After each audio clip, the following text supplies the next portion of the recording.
Sur les fronts des statistiques, ça va mieux, si on en croit le président de la République. En tous les cas, ça va moins mal, ça c'est sûr. Pour autant, la majorité se pose des questions sur la présidentielle, qui, comment, et puis résoudre aussi les guerres d'ego, puisqu'elles existent aussi bien à droite qu'à gauche. C'est avec François Calfon qu'on est ce matin, le conseiller régional socialiste de l'Île-de-France.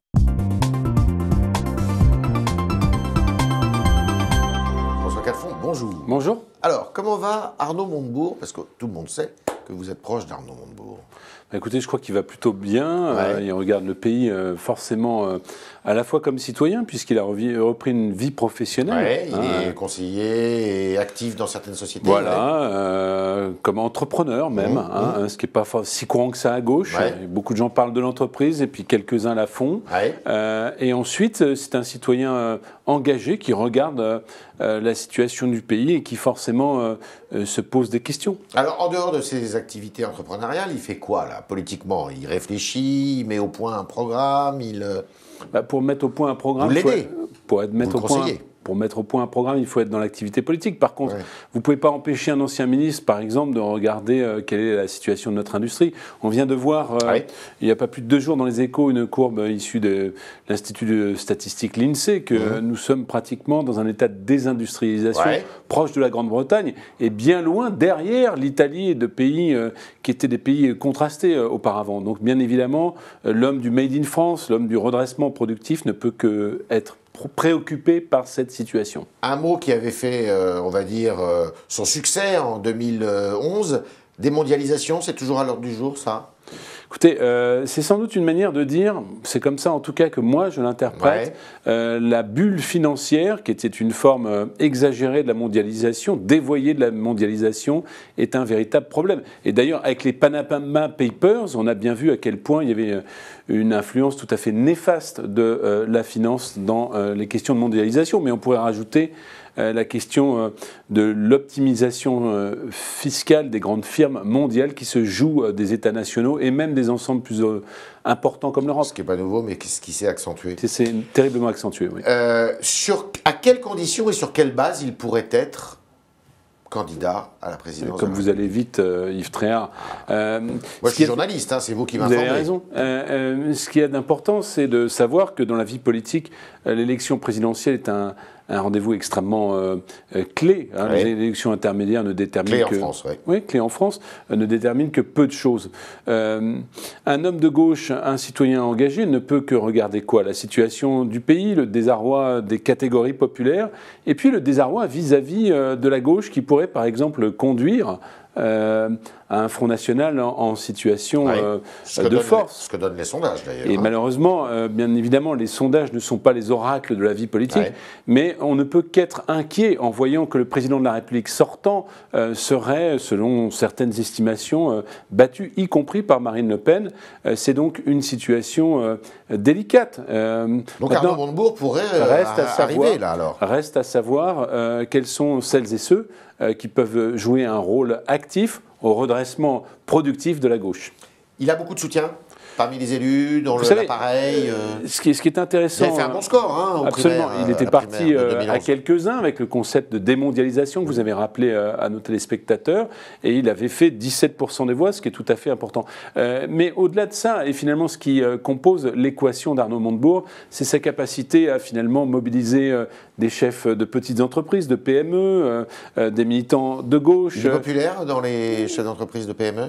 Il l'est. Il a surtout cet empattement qui lui permet d'adresser des questions telles que le patriotisme économique, telles que la question sociale, et y compris, chacun a le droit d'évoluer, d'embrasser les questions de transition écologique qui n'étaient pas jusque-là son point le plus dominant. Jean-Pierre Chevènement en fait un de ses favoris, on va dire. C'est pas tout à fait étonnant d'ailleurs. À cause du Made in... à cause ou grâce au Made in France. Alors ce matin, Thierry Mandon était sur une chaîne de télévision, LCP pour ne pas la nommer, il est secrétaire d'État à l'université, et il disait une primaire c'est démocratiquement indispensable. Moi, je pense que pour la gauche... Il est ministre, pourtant.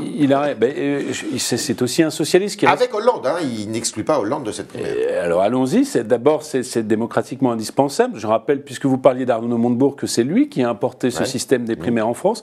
Et surtout, dans l'état d'atomisation de la politique et de la gauche, c'est un outil d'unité indispensable. Alors, vous allez me dire, oui, mais certains n'en veulent pas. Mais comme on disait il y a 25 ans de ça, l'unité, il faut la faire pour plusieurs. Et c'est le rôle du Parti socialiste de maintenir... Pour ça. Pardon ? Montebourg, il continue à militer pour cette primaire. Montebourg, je l'ai dit à l'instant, est celui qui a importé ce système en France. C'est pas qu'il est obligé, c'est que la situation nous oblige à avoir ce genre de système. Et puisque vous évoquiez la prise de parole de M. Mandon, il est clair qu'il n'y a à avoir d'exclusive dans cette primaire vis-à-vis de personne, y compris vis-à-vis du président de la République. Mandon, qui était un monde bourgeois très présent au moment de la primaire de 2011. Hein. Vous savez, c'est comme ça, on peut essaimer, s'aimer, et comme dans la parabole du fils prodigue, il est parti, sans doute reviendra-t-il. La question est de savoir quand. Il n'est pas encore revenu.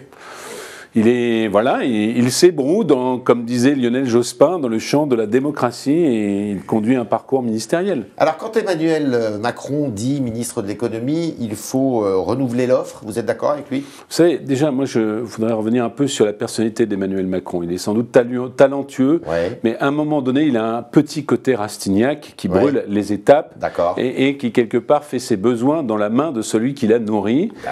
C'est quand même quelque chose de sympathique, sans doute, mais d'un peu disgracieux.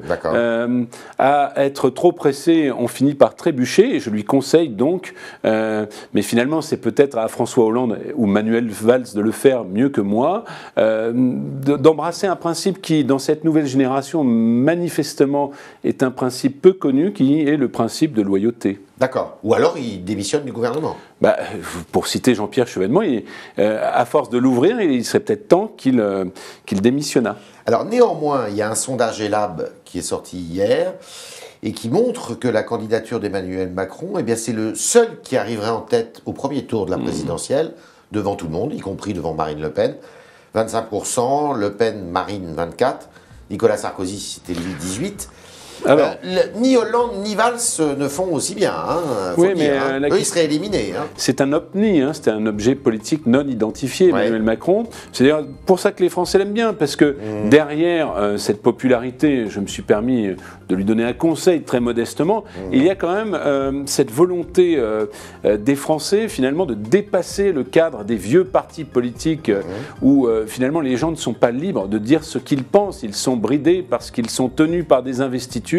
Et donc, à un moment donné, Emmanuel Macron, qui est en lévitation médiatique, peut apparaître comme une solution. Mais j'ai envie de dire que depuis Jean Le Canuet et son fameux cactus, ceux qui ont voulu finalement se poser au centre ont fini par être un peu nulle part. D'accord.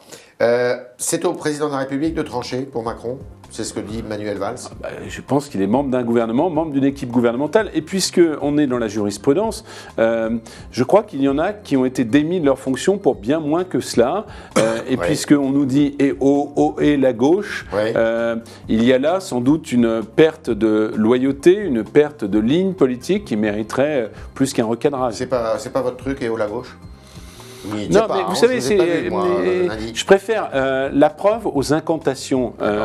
Qu'est-ce qu'on va faire, par exemple, j'en donne un exemple parce que tellement nous l'avons dit, du pacte de responsabilité si généreusement octroyé à la Société Générale et qui, avec tous ses sous, n'a pas embauché, mais par contre a multiplié un peu comme les petits pains les comptes pour ses clients dans les paradis fiscaux. Vous voyez, à un moment donné, l'incantation ne suffit plus, même si on peut se satisfaire, par exemple, de la mutuelle pour tous les salariés ou d'autres dispositifs qui sont positifs dans l'action du gouvernement. Nuit debout, vous avez dit il n'y a pas très longtemps, la politique trop à droite du gouvernement attise la colère des jeunes. C'est toujours votre avis? C'était au début du mouvement, ça? Non, alors là, mon avis, puisqu'il y a eu des violences hier, d'abord, c'est que nous sommes aux côtés des forces de police. Ensuite, c'est que les groupes qu'on appelait des groupes autonomes et qu'on appelle en Allemagne les Black Blocs, ces groupes doivent être pourchassés car ils sont en dehors de toute légalité. Ça, c'est sur l'aspect sécuritaire. Et il faut être tout à fait ferme là-dessus. Ça, Cazeneuve, de ce point de vue, fait le job. Mais il fait le job, il faut le faire. Je veux dire, il va falloir aussi mener les enquêtes sur...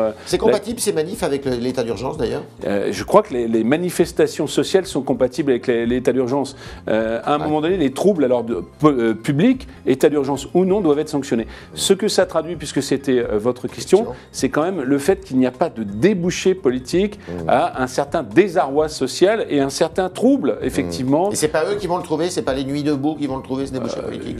C'est important pour renouveler les choses, mais de la même façon qu'une start-up politique ne peut pas renouveler la politique, Nuit debout ne peut pas non plus. Aux hommes politiques d'entendre que la forme parti politique n'est pas à même de répondre aux uns et aux autres qui s'expriment à Nuit debout. Ça, c'est une sorte de signal d'alerte pour la classe politique. Vous y êtes allé, vous, personnellement? J'y suis passé, mais je dois... Ça, à La République ou... À La République. Mais je dois vous avouer que, nuitamment, même si je dois rester debout la nuit, il m'est arrivé d'attraper un peu froid.